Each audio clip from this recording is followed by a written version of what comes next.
Elementary, my dear booktube. Elementary. Hello everybody, welcome back to my channel, Book Time with Elvis, with me, Mark. And I hope things are going well with you.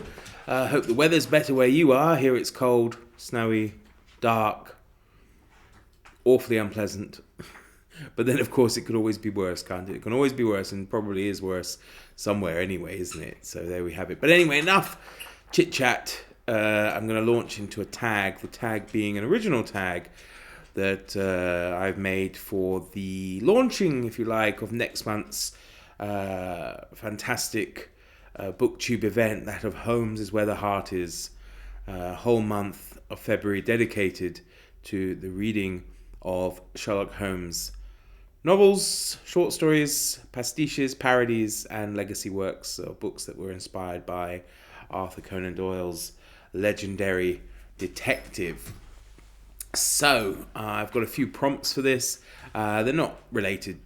Well, the prompts, of course, are related to Sherlock Holmes, but the answers can be anything, so don't you worry about that. First up, Elementary, my dear Watson. Share a classic mystery novel that you consider a must-read. Well, I mean, there could be more classic ones, of course, in terms of age, and probably you could go for even the likes of Agatha Christie. I suppose would be hard to leave off a list of mystery books that are obligatory. But I've gone for one. Actually, a lot of these choices are ones I've read recently because they're fresher in my mind. And one that I've gone for is Josephine Tey's fantastic book. You can see I don't have a prompt for every single one, but Josephine Tey's fantastic book, The Daughter of Time, which is an Alan Grant mystery, and it follows the fact that the protagonist, the Inspector Alan Grant, has broken his leg and he's holed up in a hospital room, and he comes across a portrait of the much reviled monarch Richard III, and suddenly he thinks, hang on, he looks a bit innocent, he looks all right, and he becomes obsessed with finding out, if he can, whether Richard III really lived up to the standard image of him, or whether in fact he was somebody else. But it's an absolutely fantastic mystery, very well written, very short, and definitely a classic. Sorry about that, you probably noticed a brief interruption there, but there was some noise outside the front door here, so I had to check it. And as I'm not very big on editing these days, I just paused it. So maybe you didn't notice. Maybe you did. Now I told you about it. But yes, Daughter of Time is my first choice for the first prompt there. Second prompt, Baker Street Irregulars. Recommend a book with a group of unlikely heroes or a diverse ensemble cast. Now I've gone for another one I read last year, and I'm not sure how unlikely they are or even how diverse they are, but I think, well, there's certainly elements of diversity within the cast of this book, and I would argue that in many respects, one of the main protagonists, that being Gus, is definitely, or comes across as unlikely, given his attitude throughout a lot of the book. You don't expect him to do much of any significance, but actually he does. And of course I'm talking about Larry McMurtry's fantastic novel Lonesome Dove, which was a real highlight of last year's reading. Didn't make it onto my absolute top list, but it was close. It was excellent. So I very much recommend you give it a go if you haven't. Yes, it's quite big, but it just reads so well. You'll get through it in no time. And I would say that it's quite a few unlikely heroes in there, really. Next up, The Game's Afoot. Name a book that had a plot twist or revelation that completely surprised you. Again, as I say, I'm going for something I've read relatively recently and might surprise some people. Might even be a plot twist in itself. The book I've gone for But unfortunately, I don't have a propped. I don't have a prop for it. I don't actually have a copy of it. But it's The Manchurian Candidate by Richard Condon, which I really enjoyed. Thought it was a fantastic read, a real gripping page turner. And there were certain revelations in that book that I certainly didn't see coming, and it completely surprised me. I remember leaving Carrie, very literary Carrie, who I read it with, a message going, "Oh my God, I can't believe this has happened." And it was excellent, so I can really recommend that. Next up, 221B Baker Street. Talk about the time or a time that you visited somewhere of literary significance. Now, I'm sure some of you have been to far more places than I have, and I was trying to wrap my brains. I managed to come up with 3, actually. One, of course, is Stratford-upon-Avon, but what British schoolboy or girl has not been to Stratford-upon-Avon?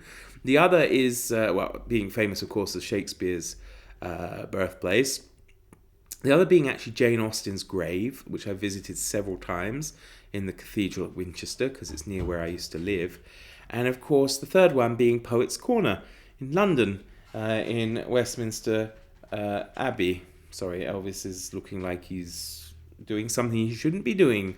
And knowing Elvis, that's very likely. What are you doing? Poets' Corner, where, of course, you can find a wealth of variety in terms of poets and authors who are either interred there or memorialized there. The first being Geoffrey Chaucer. Interred there, you can find the likes of Kipling, Dickens, and many, many others as well. It's definitely, I would say, somewhere of literary significance.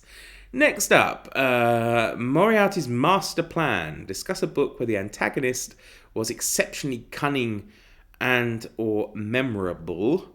And for this one, people who know me, is probably no surprise there, actually, because I just think he's one of the best antagonists in any book, actually. And of course I have to go for Mr. Long John Silver in Treasure Island. You see, he's so important that in this World Cloud edition he gets put up the top there anyway, as something important from the book. But you cannot get, I think, well, you can of course get more cunning than Long John Silver, but he's just a real favourite of mine, and so memorable for many, many different things. So wonderful. If you've never read Treasure Island, you really must. You really must. It's definitely one of my top 2 books of all time. Next, The Art of Deduction. Mention a book that kept you guessing all the way to the end. Mention either a book that kept you guessing all the way to the end, or one where you guess the outcome early on. Well, for this one, I guessed the outcome early on. However, it did not deter my enjoyment, and it was actually Daphne du Maurier's Rebecca. I felt it was quite obvious what was coming in this book. However, it's so well written that it doesn't deter from the enjoyment, I think. Maybe it's meant to be easy to guess, I suppose. Sorry for the glare there. But yeah, certainly there were no surprises for me in here, but it's still very worthwhile reading, and very much worth your time to read Rebecca if you have a chance. It's not my favourite du Maurier. I think that's probably still Jamaica Inn, but it's Rebecca's still a wonderful book, and it could have fit the next prompt as well, but I didn't want to duplicate things. The next prompt being The Hound of the Baskervilles. Talk about a book with a strong atmospheric setting, or one where the setting plays a significant role in the story. Now, you might be able to guess this, because I would imagine it might be a popular choice for people who do this tag, but certainly it's one I went straight to when I was thinking about which book to choose, and that could have been, of course, Rebecca with Mandalay, but instead I've gone for Emily Bronte's Wuthering Heights, which definitely was one of the most atmospheric books I've read in the last 2 years. And of course, the Moors and Things play an extremely important role. I know there's kind of a love-hate thing with Bronte's Wuthering Heights on BookTube. I'm firmly in the camp of people who really liked it, actually, and definitely one I shall be returning to at some point. Next up, the Reichenbach Falls. Talk about a series that you thought had ended, but made a surprise comeback. Strange question maybe. You might not actually have an answer for this, but you can adapt it how you will. For this one, I've gone for one that actually I spoke about recently. Now, I'm a bit put off the author, because I recently read of some of his political stances, but, we don't... you don't have to love the author to like their work, right? And for this, I've gone for Sergei Lukyanenko's The Night Watch series, which I believe originally should have been maybe a trilogy. And I thought it was until there appeared a book 4 and then a book 5. And then, the surprise of all surprises, which skirted out under the radar, a book 6. So I thought it was done and dusted after book 5, and then it made a dramatic reappearance in my life, and I really enjoyed all of them. And I'm certainly not somebody who's into fantasy and that kind of stuff, but it was good. I devoured the first 3. I got them, I think, as a set initially. Absolutely devoured them, and then when the next 2 came out, I was waiting, with bated breath. And when 6 came out, it was such a surprise to me. It was wonderful. Next up, Sherlockian Adaptations. Discuss your favourite book-to-screen adaptation or a retelling of a classic story. Now, one of my favourite adaptations could have been, of course, actually Treasure Island, the 1950-51 version by Disney with Newton as Long John Silver. But I've actually gone for one that I think is really good, and that's the 2001-2002 version of The Quiet American by Graham Greene. It's probably a better adaptation in terms of how faithful it is to the book compared to the earlier adaptation from the 1950s. Is it 1958, 1960 maybe? I'm not sure exactly. From, if my memory serves me right, but I really enjoyed it, and I know a couple of people thought I was mad saying that, but I actually think that both Michael Caine and Brendan Fraser did a really good job in that film, and I'm going to stand by that. So yeah, that's the one I'm going for this. And the last prompt is the Great Detective. Recommend a book with a brilliant and memorable protagonist. Now, there are so many. However, I have to go to 2023's best read, because not only has it got a memorable protagonist, it's also got a memorable antagonist as well. But I think I would be remiss if I didn't include Jean Valjean from Victor Hugo's Les Miserables, which is an astounding book, absolutely astounding. Now, I know it's not maybe everybody's cup of tea, and of course a lot of people are, sorry for the glare again, are put off by its immense size, but it's a joy. It's an absolute joy to read, and Jean Valjean is just so, he's so heroic, and he is just a protagonist that's going to stay with you as just such an interesting and wonderful person. So yeah, that I couldn't really answer anybody else for that prompt, for that question at all.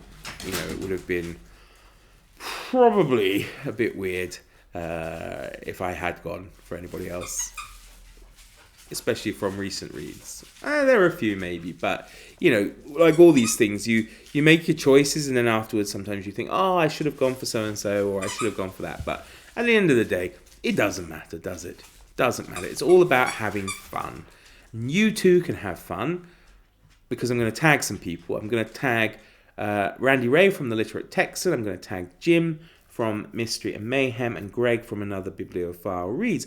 My 3 co-hosts for the Holmes is Where the Heart Is readathon Sherlock Holmes extravaganza that's coming to you in the month of February 2024. Of course, anybody else who watches it can do it. Feel free to do it. I've left it open because I wanted those 3 chaps to tag some people, and I didn't want to hog it by tagging everybody. So I thought, I would start off by tagging them, and anybody who wants to, of course, as I say, can feel free to do that. As always, I'd like to thank my wonderful patrons.